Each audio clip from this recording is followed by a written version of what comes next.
कहानी की शुरुआत होती है और पता चलता है कि इस टूट चुकी तबाही के बाद की दुनिया में एन उन गिने चुने लोगों में से है जो अभी जिंदा हैं। वो अपने परिवार के फार्म पर बिल्कुल अकेली रहती है और उसके साथ सिर्फ उसका कुत्ता रहता है। जिंदा रहने के लिए वो अक्सर तबाह हो चुके शहर तक लंबा और खतरनाक सफर करती है ताकि जिंदा रहने के लिए सामान का इंतजाम कर सके। वहां जाने से पहले हर बार वो सिर से पैर तक खुद को ढकती है ताकि वहां फैली रेडिएशन से बच सके और एक ऑक्सीजन टैंक साथ रखती है ताकि जहरीली हवा उसके अंदर ना जाए। उसका फार्म एक घाटी में छुपा हुआ है जो किसी वजह से अब तक रेडिएशन से तबाह नहीं हुई है। इसका मतलब ये है कि शहर तक आने जाने में उसे बहुत देर तक पैदल चलना पड़ता है। फिर भी वो जानती है कि ये मेहनत जरूरी है क्योंकि सबसे पहले सुरक्षा जरूरी है। हर सफर के बाद वो खुद को अच्छे से रगड़कर साफ करती है ताकि खतरे का कोई निशान ना रहे। रात में उसका वफादार कुत्ता उसके साथ बिस्तर पर सिमटकर सोता है और उसे उसकी अकेलेपन की फीलिंग से लड़ने में मदद करता है। ज्यादातर दिन बोरिंग ही लगते हैं। वही रोज का काम होता है जैसे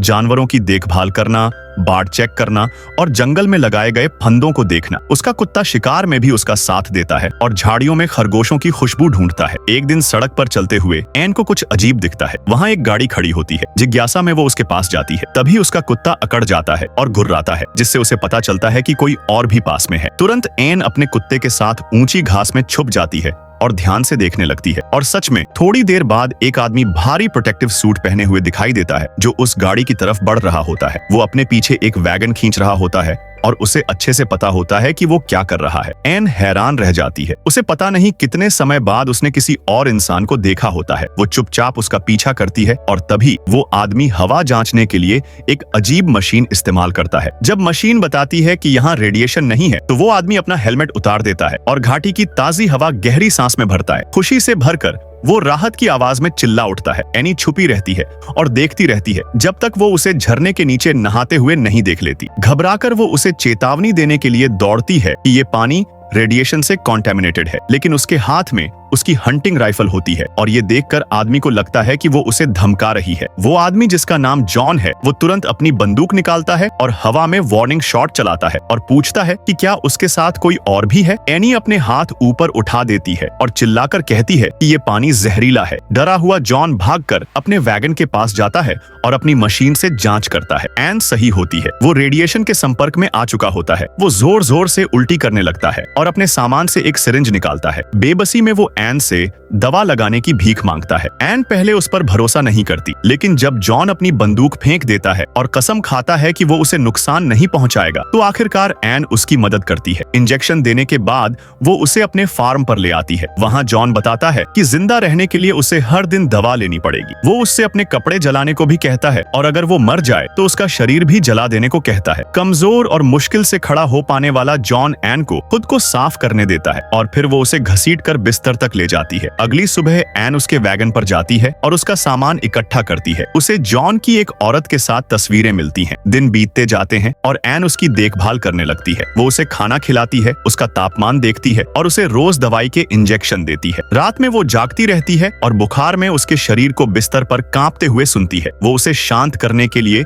उसकी त्वचा पर ठंडे गीले कपड़े रखती है। एक रात बहुत थक कर वो उसके पास ही सो जाती है और बाद में जागकर चुपचाप उसके ठीक होने की दुआ करती है। वो अपनी दुआओं के लिए चैपल में ऑर्गन भी बजाती है। धीरे धीरे जॉन इतना ठीक हो जाता है कि फिर से चल सके। फिर भी एन उसे सहारा देती है। वो उसे बताती है कि उसके पिता हमेशा कहते थे कि उन्हें फार्म पर ही रहना चाहिए क्योंकि घाटी उन्हें सुरक्षित रखेगी। लेकिन जब उसका परिवार दूसरे सर्वाइवर्स को ढूंढने गया तो वो कभी वापस नहीं आया। जॉन इस बात से परेशान होता है कि घाटी अब तक कैसे सुरक्षित है, लेकिन एन उसके गुस्से को गले लगाकर रोक देती है। समय के साथ जॉन देखता है कि एन पौधों की देखभाल हाथ से कर रही है। वो उसकी लाइब्रेरी में रखी पुरानी फार्म बुक्स देखने लगता है और बाद में कुछ सुधार करने की सलाह देता है। जब एन बताती है कि ट्रैक्टर का फ्यूल खत्म हो गया था क्योंकि बिजली ना होने से पंप्स काम नहीं करते, तो जॉन उसे हाथ से पंप चलाने का तरीका समझाता है। एक्साइटेड होकर एन पास के गैस स्टेशन जाती है और फ्यूल लेकर आती है। जल्द ही वो फिर से ट्रैक्टर चलाने लगती है। उसका कुत्ता खुशी खुशी उसके पीछे दौड़ता है और जॉन दूर से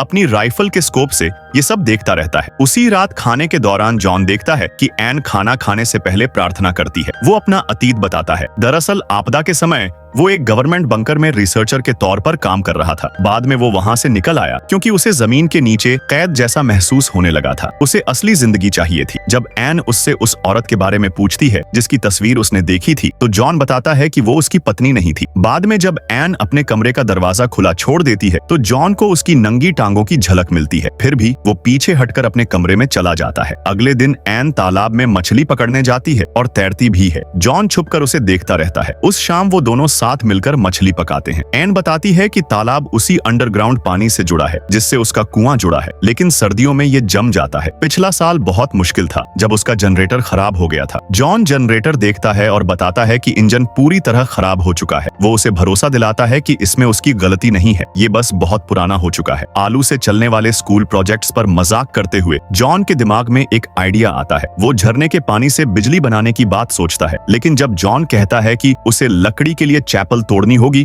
तो एन मना कर देती है क्योंकि उसके लिए चैपल बहुत पवित्र है। उसके पिता ने उसे संडे प्रीचिंग के लिए बनाया था और एन मानती है कि यही वजह है कि घाटी अब तक सुरक्षित है। जॉन बहस करता है कि शायद भगवान या उसके पिता ने चैपल इसलिए छोड़ा ताकि वो अपनी जिंदगी फिर से बना सकें, लेकिन एन टस से मस नहीं होती। उस रात कुत्ता दरवाजे पर लगातार भौंकता रहता है। अगले दिन जॉन मशीनों पर काम करता है और एन अपने फार्म के काम निपटाती है। बाद में जॉन सामान लूटने के बाद शराब पी लेता है और गुस्से में बक्से फेंकने लगता है। वो चिल्लाकर कहता है कि उसने उसकी आदतें सीख ली हैं। वो देखता रहा है कि वो कौन सी चीज उठाती है और कौन सी पीछे छोड़ जाती है। उस रात एन उसे बिस्तर तक ले जाने में मदद करने की कोशिश करती है, लेकिन जॉन गुस्से में टूट पड़ता है। वो एन को धक्का देकर दीवार से लगा देता है और कहता है कि उसे किसी की मदद नहीं चाहिए। डर के मारे एन भागकर अपने कमरे में चली जाती है। सुबह होते ही जॉन को बहुत पछतावा होता है और वो एन से माफी मांगता है। समय बीतता है और एक दिन जब एन चैपल में ऑर्गन बजा रही होती है तो उसे महसूस होता है कि कोई उसे देख रहा है। जब वो बाहर जाती है तो वहां कोई नहीं होता और वो सोचती है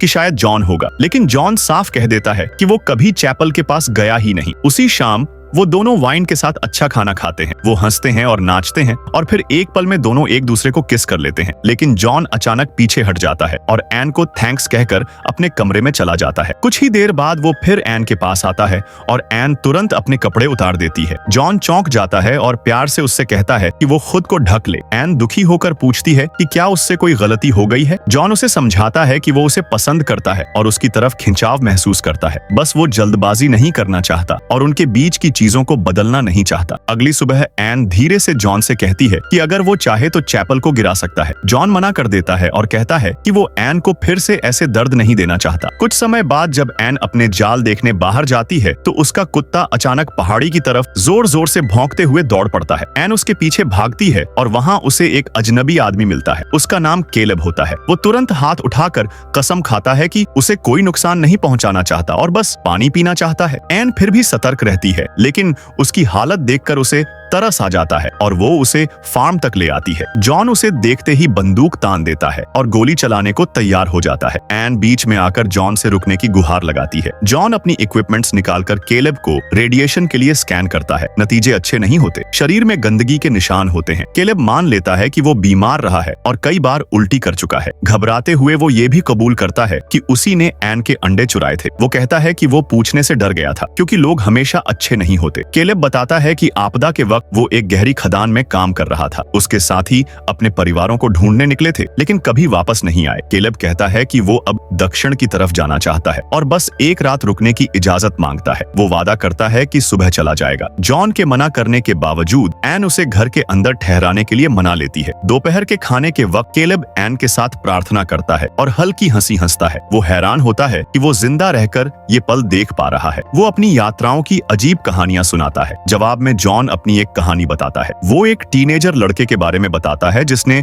उसके वैगन से खाना चुराया था। वो लड़का रेडिएशन से इतना बीमार था कि उसने सारा सामान खराब कर दिया। और जॉन से मरने की दुआ मांगने लगा। जॉन मानता है कि उसने मना कर दिया और उसे सड़क किनारे मरने के लिए छोड़ दिया। इसके जवाब में केलेब और भी डरावनी कहानी सुनाता है। वो कहता है कि उसकी खदान के लोग उसे छोड़कर नहीं गए थे। जब एक आदमी बाहर जाना चाहता था तो बाकी लोग डर गए कि वो रेडिएशन अंदर ले आएगा। झगड़े में उस आदमी ने ज्यादातर लोगों को मार डाला और फिर खुद भी गिरकर मर गया। एन चुपचाप केलेब को दिलासा देती है। ये जॉन के दिल को चुभ जाता है क्योंकि उसे कभी ऐसा सहारा नहीं मिला था। बाद में एन केलेब को घर दिखाती है। इसके बाद जॉन उसे डांटता है और कहता है कि वो एक अजनबी से ज्यादा घुल मिल रही है। एन गुस्से में अपने दिल का दर्द निकाल देती है और अपने परिवार को खोने और अकेले बचने की बात कहती है। मजबूर होकर जॉन टूट जाता है और मान लेता है कि उसने सच में उस लड़के को मार दिया था। वो इस बात का डर भी जताता है कि शायद वो लड़का एन का भाई ही था। वो रोते हुए माफी मांगता है। एन कांपते हुए कहती है कि सब ठीक है। कुछ समय बाद जॉन और केलेब साथ में शिकार पर जाते हैं। चलते हुए केलेब रेडियो सिग्नल की बात करता है